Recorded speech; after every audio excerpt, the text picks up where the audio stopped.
If you've ever used AI to create vectors, you know the problem. They look good, but they're a nightmare to edit. Let me show you how to fix that. First of all, I will start with this photo, a legendary Bollywood artist. I use Gemini to transform it into WPAP vector style by Wedha Abdul Rashid. If you need this prompt, you can find it in the description of this video.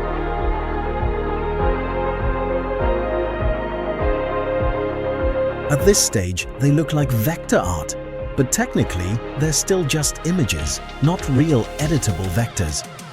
I don't like the background, by the way. It's okay, let it be just an example.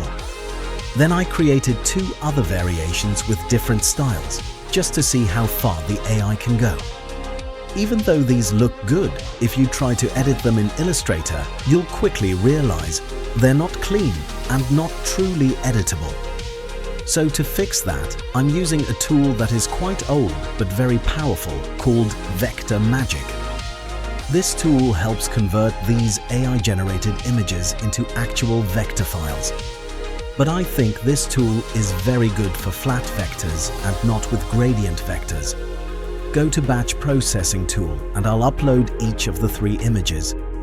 I left the settings at default and I used EPS format for this time. And let the tool process them into high-quality vector results. What I like here is that it automatically detects edges, colors, and shapes much better than basic tracing. Next, I bring these files into Adobe Illustrator.